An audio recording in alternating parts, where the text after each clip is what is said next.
But first, the devastating images coming in from Ukraine.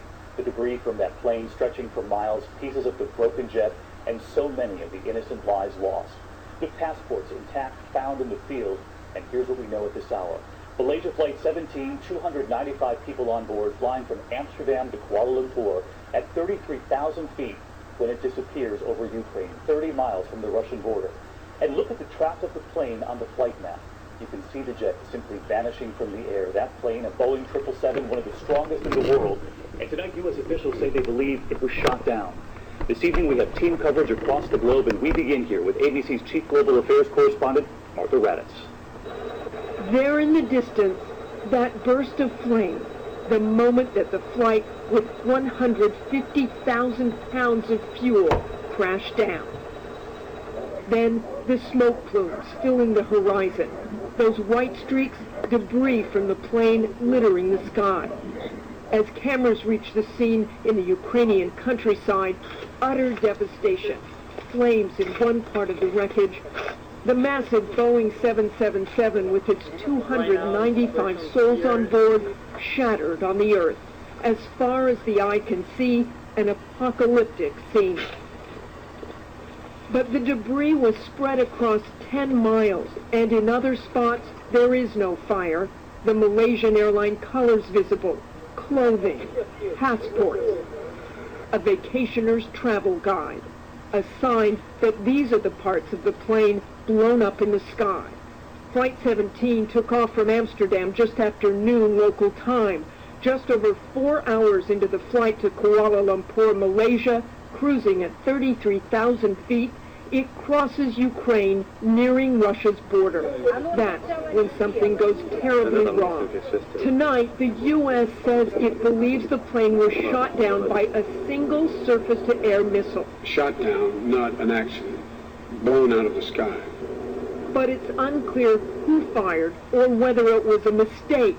The government of Ukraine has been locked in a battle with pro-Russian separatists who want to break parts of the country off to join Russia.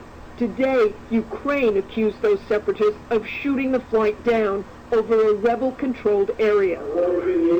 Ukraine releasing what they say is an intercepted phone call proving it, saying that in the recordings, militants say they shot down the plane, later saying it was a passenger aircraft. Ukraine's president saying it wasn't an accident or a disaster, but an act of terrorism. The pro-Russian militants denied the charge, suggesting it may have been Ukrainian forces behind the strike. What we do know is that before the crash, Ukrainian forces claimed one of their fighter jets was shot down near the border with Russia, and on Monday, a Ukrainian cargo plane was shot down too, likely by a surface-to-air missile. The airspace above Ukraine today was quickly cleared of commercial flights. This flight tracker image shows flights rerouting around the war zone. The Russian separatists claim they have recovered the black box and will turn it over to Russia. And while that is important that they found the box, there will be all kinds of evidence from satellites and surveillance aircraft that the U.S. and its allies will now be looking at closely. The general theory at this point is that whoever was operating that surface-to-air missile was aiming at a military aircraft and shot down the 777 instead.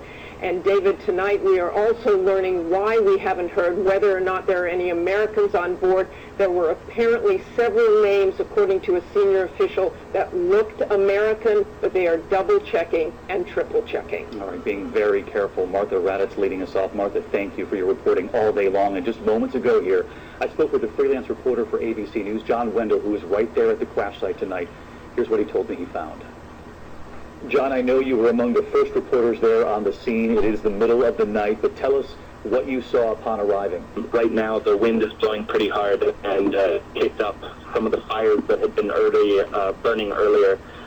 There's still a number of armed rebels kind of patrolling the area, looking for wreckage, looking for bodies, and also controlling the area. You described searchers walking through the fields there. It is nighttime. They were using flashlights, and you would see flashes of the devastation. Yeah, they're walking through these fields, and it's kind of high grass, and occasionally you'll catch part of the fuselage or one of the wheels. I was walking along and somebody's flashlight fell upon some children's playing cards that were kind of scattered. We found part of the tail fuselage here. There is a body next to it. It's a very grim scene that we're seeing here. And right now, I don't think it's very clear what the next steps are. John Wendell with a description of the scene tonight. John, thank you.